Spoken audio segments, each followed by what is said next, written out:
Now to a major political and legal question arising from the senator's illness. If the U.S. Senate seat for Arizona is vacant, who gets to fill it? Voters or the governor?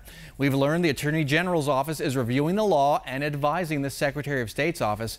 We verified there are at least two possible answers to that question of who fills a vacancy, the governor or Arizona voters.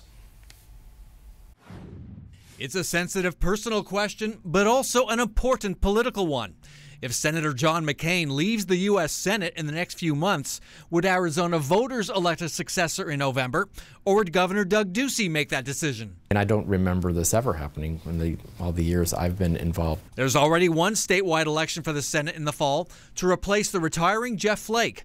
A second election for an Arizona Senate seat could determine which political party controls the U.S. Senate. There are two possible deadlines for determining whether voters or the governor fill a Senate vacancy. The first potential deadline, favoring voters, is May 30th. That's the filing deadline to get on the fall ballot. That deadline is based in part on Arizona law. The vacancy shall be filled at the next general election. That would be in November. May 30th is the widely assumed deadline.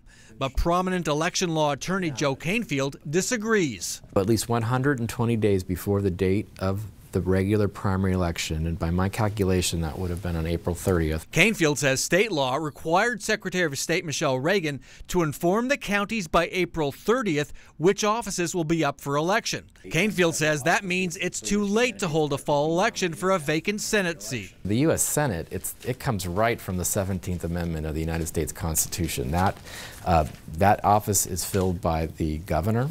We verified there are two possible deadlines for filling a vacant Arizona Senate seat: April 30th by the governor or May 30th by voters. So one potential deadline favoring the governor passed last week. The other one favoring voters is about 3 weeks away. As I said at the start, Attorney General Mark Brnovich's office is reviewing the law. Whatever he decides, though, could result in a lawsuit.